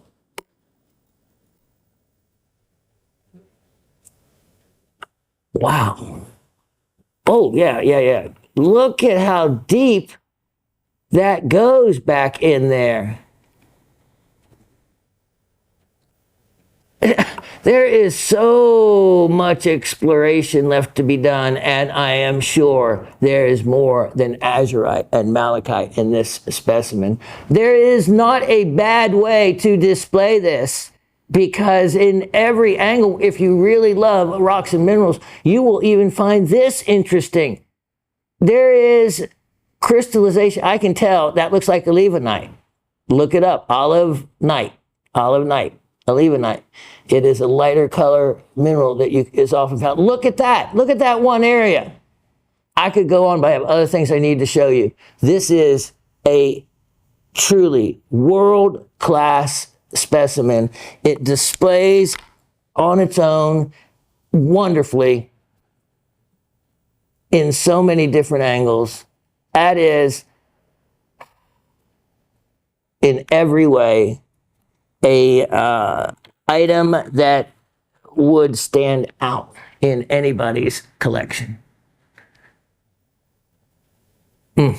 Price on this guy. It was known by the Bushmen also way prior to 1893. They extracted copper from Neolithic times. So it was a long source for copper way prior to the white man finding it. Price on this is well below the market, and all I know is that the market would be so much. I didn't really investigate it much at all. I just know that this piece is dear, and it's from a mine that is closed, and it is exceptional. Not another geode anywhere listed. And by definition, this would be, because there would have been another part to this that came off of it, off the other side. This didn't grow as an open pocket like that. You can see there's an edge to it. So, yeah. Price on this, only $448. Only $448. And it's one of those, go find another one. There's not another one. There's not. And that's why I put a geode definition on it, because it is a geode. But look it up as a pocket, a vug, anything you want to find. There is not a single specimen in all of Mindat that has a indention, a pocket, an opening, a vug, however you want to call it, as deep and as impressive as what you're seeing in this. Those botryoidal malachites with those really fine color azurites. That's it. That does it. Okay. Now, let me keep moving here to as many things as I can get to with the time we have. I have item 1188924. 1188924. Look at this beauty. You had seen one before I had. Well, I am offering now the larger one. So let me pick this up. And look at that. Look at that. I mean, I could spend look at that, going back that way. The entire show having fun with examining. Look at how deep that goes down in there. It goes way back into this area. I'm just mesmerized by it. Mesmerized, simply mesmerized. And air's free. I'll blow it out. All right. Anyway, here we go. Here's the next little goodie for you. I got to clean the glass mirror, but for the moment, check this out. Whoop. Look at this. Okay, pink Brazilian tourmaline, and this is similar to the one I had offered before, except it's bigger. And let me bring this over, put this right here, and let's see what we have.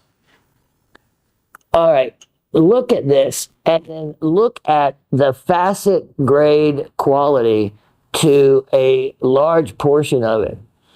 Hold on, let me get this for a moment, and sorry about that. You can see, look at, there we go. You can see now remember, tourmaline is a type 2 gemstone. In other words, it is expected and to be found with inclusions. It's most commonly found with inclusions. Not as bad as a type 3 emerald, and has more inclusions than a type 1 tanzanite. So to see one like this, if it cut with an inclusion or two, that would be expected. But you have a really nice, clean area. Look at that. Look at that. Isn't that neat? That's weird how the crystal has just that as like a cap. But you can see then how bicolors can form. Let me just shoot some light down there. Because that's what I like to do. I like to get out this stuff and simply have fun with it, play with it. And look at that. There we go. You can see the clarity there. There we go. There's the money shot. There's the clarity shot. There's the shot you can see if you're a cutter, a gemstone in there. This is a beaut. 11 karat. I thought this one was the 15 karat one. But anyway, it's only $58. It's only $58. I think the other one I had was the 11 karat. I think it was actually 15, but it doesn't matter. The price is what it is. That's a fantastic and unique, rare crystal formation. Now, let me show you. I have another goodie for you. This is item number 117-1324. And I have it. If you love azurite and malachite, here is this incredible specimen. Look at that. Look at the botryoidal formation. Look at this formation of malachite as well. And then look at this beautiful barite. You can feel by the weight of this. Barite's a very heavy mineral. Look at these other unknowns. There's also gypsum. That is, look at the shiny crystals. You can see those. That is gypsum, or in that quality, it's known as selenite. Then look at this. Look at this. Yes, I had showed this before. I could not believe no one bought this. But that was during the week that the system was shut down. So it might have made it difficult. Well, people couldn't buy anything. You have additional, quartz crystals in here? There's a lot left to be explored. Look at the selenites. Yeah, there's a lot left to be, but look at that. Look at that banded. That is something I do not see. I see it in malachite, but I do not see banding like that in azurite often at all. At all. That is extremely attractive, and look at how much of this piece is malachite, botryoidal malachite. So, the price on it, it is what it is. It's such an excellent opportunity. $48. $48. That's ridiculous to not take advantage of. Okay, here. Oh, I didn't even know we had one of these left. This is item number 118-8224. Yeah, but Let me show you. Let me show you. Pink apatite. Yes, the famous pink apatite. That is the real apatite. That's pink. The red apatite, not a real color. Pink apatite, yes. And this is from the only place you can really find that there was a quantity. I took everything the miner had that season, and I had been offering these over the years, as you've known, and I thought I had sold them all. This is a rare collector specimen. You can see the light pink colors. Now, I do suggest, look at how well crystallized and formed that is, that if you have pink apatite, do not put it in the sunlight. Don't put it in the sunlight. I would think that these were a deeper pink. And where Raven had this, I told you these are ours, so we display them in our house. She had this displayed not directly in the sun, but there was a lot of solar energy coming in. So I'm not sure. But it doesn't matter, because if they were pink, they would have been that much greater pink than they are. You know, see little flashy things like that. You have to look later, as they might be something different. Now, I'm glad, look it down in there. What in the world? It looks like someone tunneled down in there, but it's fun things like that left to you to look at the crystals. You can see the crystallization going down in there to explore. Okay, there's something unusual, but not completely unusual. Oh, by the way, you fluorescent lovers, pink apatite fluoresces the most stunning yellow. I mean, it will go yellow, just a straight school bus type yellow. And that's the way you can find where they are. Look at how well shaped. That looks like it's actually two crystals come together. I'm tired. Oh, yeah. It's crazy. Okay. Yeah. It's crazy. That is crazy.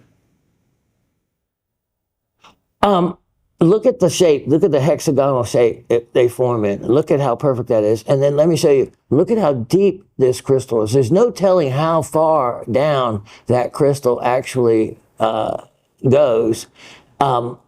So when you fluoresce this, you're going to see and find all the pink apatites, because you're going to be looking for the yellow. But here's something else you're going to find: blue. You're going to find blue. Now let me show you the blue. Let me see if this is it.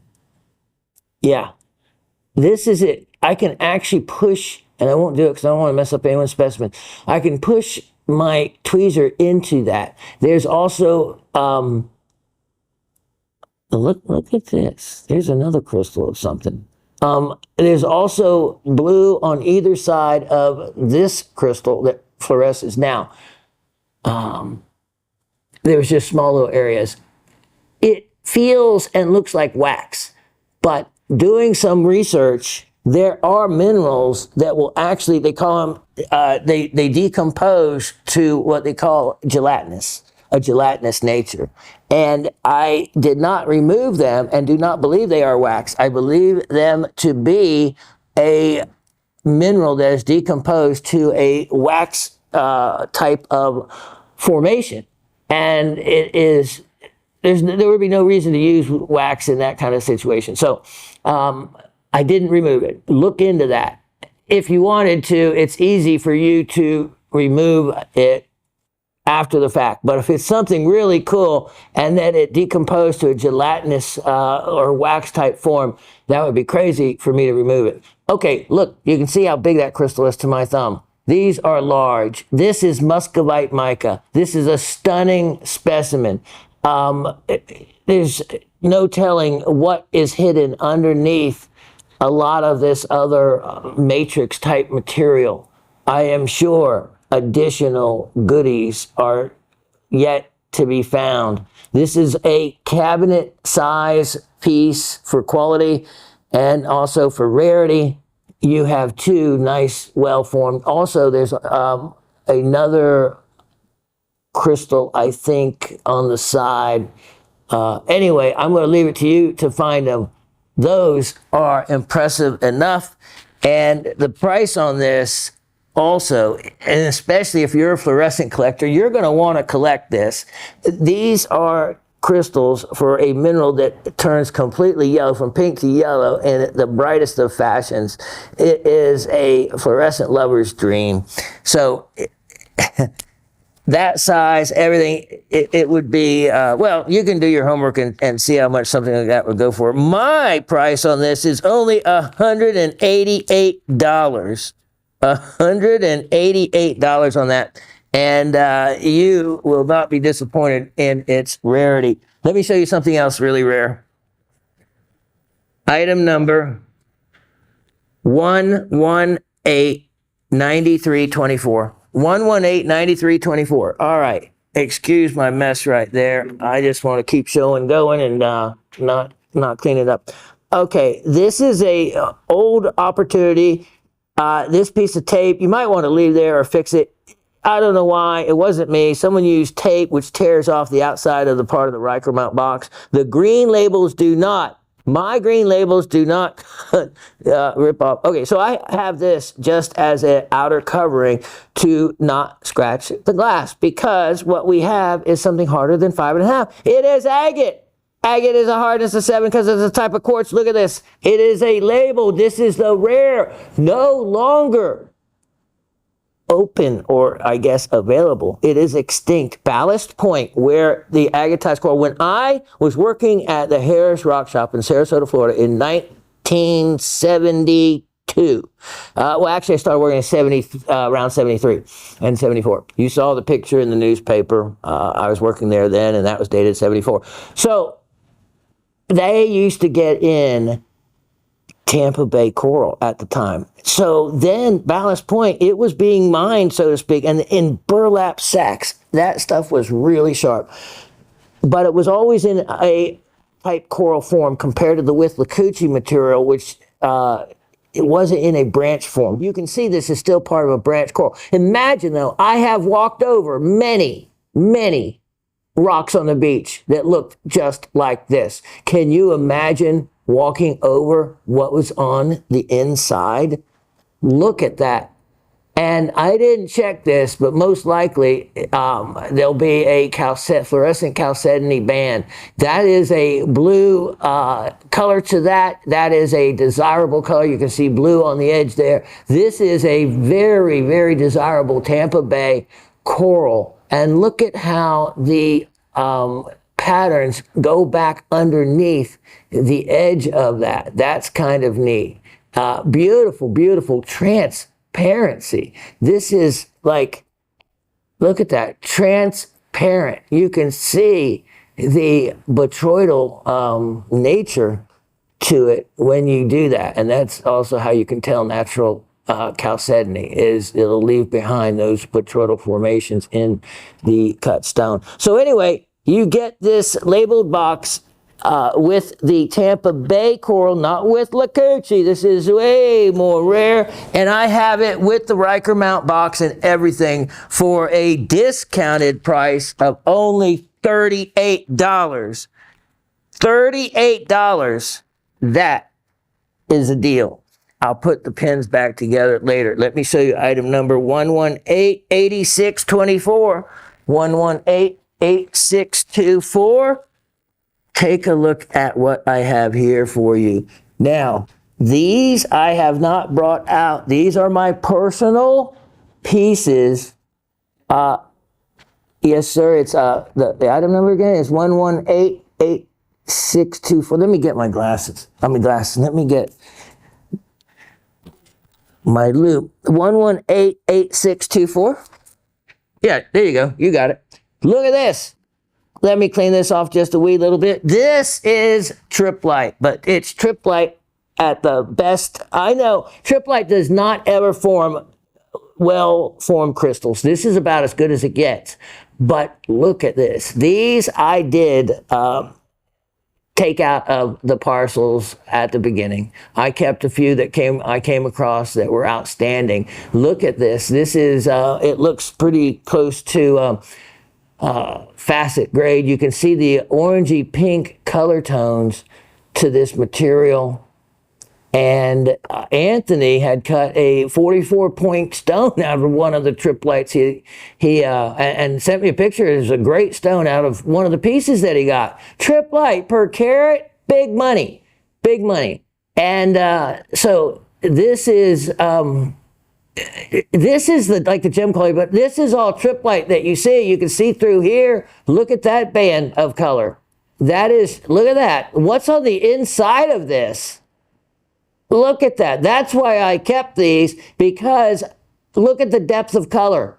There could be a 5-carat clean stone down on the inside of that. It's certainly, look, wow. Look at that entire stone is gemmy. Wow. Okay. And this deal also comes with this piece. Let's look at this. This is why I pinched them, so to speak, took them from my own material, because all of a sudden they just stood out to me as something special in the world of triplite. Look at this. Look at this. I mean, you can't tell until you get into it how transparent it is, but you can see from that that is absolutely facet grade. Not sure the size stone you get, but it would be decent enough to cut. Now, then look. So triplite crystallization is always very coarse. It's not well developed. But when they have, look at this, neat little triplites that, you know, break out of the surface, that's really pretty. That's really pretty. Even though the whole rock is mostly triplite, then these are the little crystals that kind of poke their head out from the rest of it. And that's, for crystals, about as good as you get. But I tell you what, it doesn't take much of a large size stone to reap huge financial benefits, if that's what you're looking at it for. As a specimen, this is really, unless you pay huge sums of money, is about as good as they get. And there is nothing wrong with those in the realm of about as good as you get, because, wow, look at that. Look at that. That's triplite, folks. That specimen is stunning. It was from one small pocket in 2015. These two pieces, some of the best. And I'm offering them both for only $58. $58 for both of those. An exceptional opportunity. And wow. So since we've been focusing on malachite, let me show you one more specimen. Item number 117-1524. 117-1524. So I hope from that show that I had the cobaltoin calcite in, and I hope all those sold. I don't know, I didn't get the memo back yet because time hasn't run out on it yet, but I hope all of you realized some of the really great opportunities in that batch. This actually might have been one, or might have been from the week before. Look at this. This is one I think all of you passed up on. Look at the azurites. Again, in the little vugs, you have the classic limonite that it's found in. Look at the botryoidal goethite. Look at that. Here, this is the better side. Look at that with the malachite. Here we go. With the malachite and azurite in the back of that pocket, in the back of that vug, in the back of, look at the hold on, I have to get my other light. That is remarkable. That is remarkable. Let me see if I can look in there. Is that light going? Yeah. That is beautiful. Look at those crystals. And then the goethite, the botryoidal goethite around there. Exceptional. and then it looks like there's some selenite that I might have missed in the description, then look up here. The azurite's hanging out everywhere. Beautiful color. Look at the diamond shape on the surface. Beautiful crystallization. But the goethite, that is for goethite, again, this picture would make Mindat because of the well-formed goethite with the azurite and malachite both well-formed all the way in the back of that pocket. It's like, how do they form there? How did they get there? Stunning. And, I should actually go up on the price after seeing it like this, but I'm not. But on this one, I'm not going down on the price. I'm not sure it was really shown well, and I certainly can't go below. I really should go up, but price on this one is crazy inexpensive at only $28. Only $28 on that. And if it doesn't sell, it's going back home. I see I have some quartz listed on there, so that might have been quartz instead. Yeah, $28 on that guy. All right, well, it looks like our time, unfortunately, with you is about up. We had some issues at the beginning, so we ran out of a little bit of time, but I certainly think I made it up for you in the goodies between the wolfenite, the malachites, the pink apatite. Yep. Anyway, I'll be right back with trivia for you. Okay, so when you're showing those big, beautiful specimens like I did, they take a little more time. I think you want me to take a little bit more time to show them, to show all the features. Is it me or is it you? I think I get as much fun out of it because I get to see them on the big screen TV under high definition using $50,000 cameras, and you get quite the look. But the look you get is exactly the look you're going to get at home. To bring it to you on TV is as good as we can do to match how you're going to see it in person. And that's why I think I have like a tenth of 1%. No, a tenth of 1%. I don't know. No one returns anything. Okay. If you do, it's for one reason or another. We show it to you as closely as possible to the way you're going to see it at home. And Asif is a stickler about that. I'm a stickler about that. And you get the benefit of seeing the best show possible. And I'm very fortunate to be able to display and show you these items at the level that I can, because if you go to the internet sites and other ones and whatnot, you will, you certainly, well, I have. And of course, it's done with the home camera on a tripod and that's it. But for the type of definition we need in some of these specimens, like that wolfenite, the window pane wolfenite, it takes the quality that Asif and the gang brings you to give you the real show. And getting to see the Ahuela mine from where that wolfenite came from, wasn't that neat and fun? Okay, I have two trivia. The gang still has a lot going on here at the station to get things back to the way they were. So please continue to be patient, not only with the live shows, but across the board. Shipping, returns, customer service, we're all doing our best. We know that we depend on you. And so we're trying to bring you the best experience as possible going through this time. So thank you for your patience. And we're going to get back to trivia, which I have missed. So for the first time in 4 weeks now, let's do it. Okay. And for the four of you that put in the comments without having to expect a trivia gift back or anything like that, I appreciate it. And that's why also the surprise free item for each one of the four of you. And you never know when I'm going to do something crazy like that. I just appreciate all of you, not just the four, but all of you. So let's hear some comments. Let's have some fun. And let's get back to business. Here we go. Number 1, name 3 primary locations mentioned that malachite is mined.